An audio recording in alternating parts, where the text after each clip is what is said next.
Ok, nós estamos aqui com a apóstola Lélia, minha genitora, minha discipuladora por 25 anos e hoje uma líder de uma igreja grande, próspera e aliançada. Ela já está no comando dessa igreja desde que o nosso querido patriarca João Luiz foi promovido para a glória.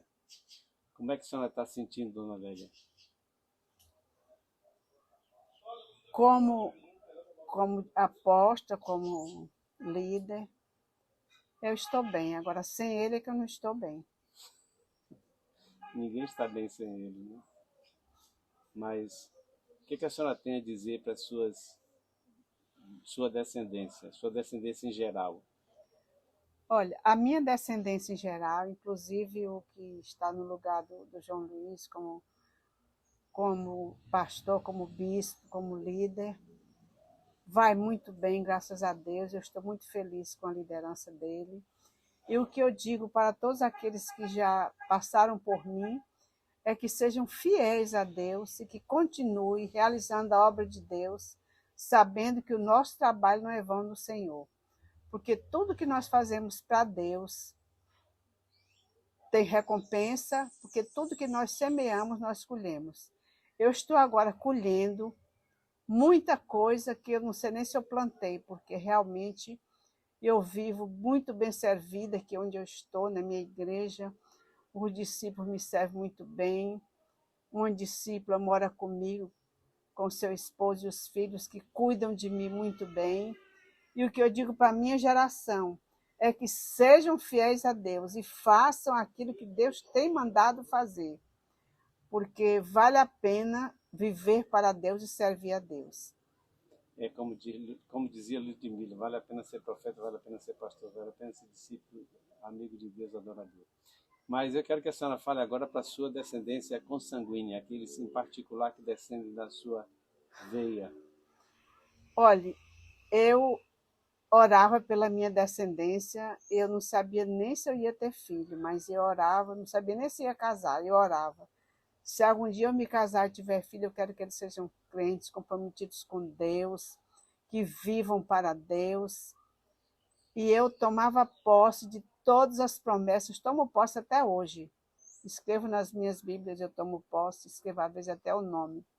O que eu quero para a minha descendência é que todos sejam fiéis a Deus e que vivam para servir a Deus. Eu sou realizada com meus filhos e já estou sendo realizada com meus netos. Já tenho uma que foi consagrada pastora e é uma bênção, é como se fosse filha. E eu creio que toda a minha descendência realizará os projetos de Deus, porque é isso que eu desejo e é por isso que eu oro diariamente, constantemente. Não é nem diariamente, às vezes é minuto, Mais de uma vez diariamente. muitas Me vezes. diga uma coisa, a senhora hoje tem um tablet, a senhora tem um iPhone, a senhora trabalha com isso, lê a Bíblia, ouve músicas, procura músicas. Não, eu Como é aos 80 e quantos? 86. 86 anos, trabalhar nesse nível de informatização e sem viciar. A senhora continua sendo uma leitora voraz. Olha, eu não sei muito mexer na tecnologia, mas pelo menos no tablet eu procuro as músicas que eu quero, aquelas que eu me lembro de antigamente, eu encontro e ouço as músicas. Ouço ministrações, ouço livros, enquanto bordo eu vou ouvindo livros e música. Eu não sei ficar ouvindo sem fazer outra coisa. Eu tenho que fazer alguma coisa para ouvir. Mas graças a Deus pela tecnologia, porque pelo menos eu vejo a mensagem dos filhos, dos netos, vejo as fotos, às vezes não digo nada, mas eu vejo tudo que eles mandam no Zap. E graças a Deus por essa tecnologia. E às vezes eu fico preocupada com aquelas pessoas que são viciadas e as crianças que estão crescendo, vendo mais a tecnologia do que lendo a Bíblia. É uma coisa que eu me preocupo muito com essa geração e a leitura da Bíblia. Mas pelo menos meus filhos lêem a Bíblia e eu estou vendo já bisnetas minhas lendo a Bíblia, Que as que benção. sabem ler. A senhora é uma leitora voraz. A senhora lê muitos livros por mês, por semana, por dia. Como é que é seu nível de leitura?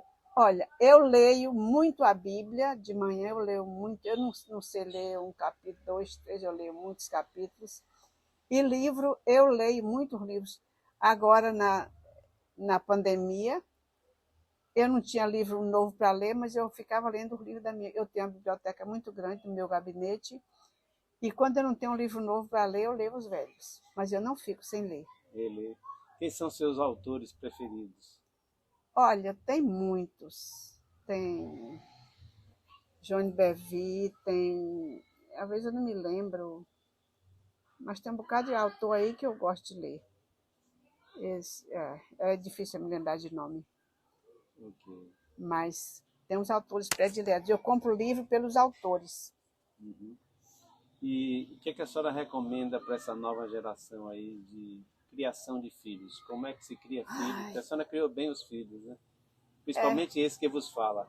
Bem, eu criei bem, cometi muitos erros, já pedi perdão a eles, mas deu certo, deu certo. Não, o que eu recomendo é que haja disciplina. Disciplina não é bater, disciplina é ter rotina, é ensinar os filhos, ter a hora de dormir, a hora de levantar, a hora de ler a Bíblia, a hora de orar, a hora de estudar.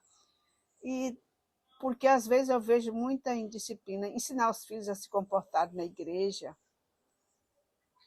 mas depois da administração melhorou muito lá, né? É, né?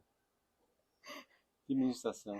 Eu ministrei na igreja um dia desse, foi na Semana da Família, preguei o que eu sei pregar, sobre criação de filhos, e falei sobre a geração, e falei sobre como ensinar os filhos a se comportar na igreja. Não levar brinquedo para a igreja, e depois disso ninguém levou mais, eu estou prestando atenção. Ensinar a se comportar na igreja, a adorar, saber que a igreja é um lugar de adoração, não é um campo de correria, de brincadeira. E o que eu ensino às mães é elas darem exemplo, que os filhos vejam elas lendo a Bíblia e que botem eles para ler a Bíblia também. A minha maior preocupação com essa geração é de não lerem a Bíblia, porque sem a Bíblia ninguém pode vencer na vida cristã, e eu acho que nem na vida, em qualquer tipo de vida, sem a palavra de Deus.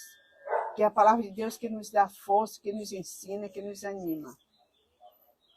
É. O que, é que a senhora recomenda àqueles que querem se casar? Devem se casar, não devem se casar? A senhora é da escola de Paulo que não deve se casar ou Não, que eu deve se sou da casar? escola que deve se casar. Agora, tem que se casar, tem que orar, pedir a Deus, ter propósitos, porque eu tomei uma decisão de não namorar com um rapaz que não fosse crente, porque eu vi uma cena de um casal misto que eu não queria que acontecesse comigo. Outro propósito que eu fiz de só namorar com quem eu fosse casar, porque eu pedi a Deus que Deus me orientasse. E realmente eu casei com a pessoa que eu namorei a primeira vez. Passei 3 meses para dar resposta. Ele já me pediu em casamento, mas eu disse que não sabia. Mas deu certo. Quantos anos de casado? 60 e fizemos 60. Quando ele morreu, a gente estava com 63 anos de É uma casados. boa caminhada. E eu sei que ele nunca me disse uma palavra grosseira para me desagradar. Era um santo. Eu casei, como disse, eu disse que eu casei com um anjo. Eu casei com um anjo mesmo, porque era um homem de Deus. E as moças têm que pedir a direção de Deus, têm que orar, têm que olhar, têm que ver se é a vontade de Deus, porque se não for crente, não é a vontade de Deus. Uhum. Quando vinham me pedir as meninas lá na igreja, lá em Piri principalmente, eu digo, olha, se não for crente, nem mande orar, porque eu não vou orar, porque a Bíblia diz, não vos pendais a um jogo desigual com os infiéis. Tem que casar com um crente comprometido com Deus. E o rapaz também. Ok, nós vamos dar uma pausa aqui para ver a questão da filmagem, depois a gente continua.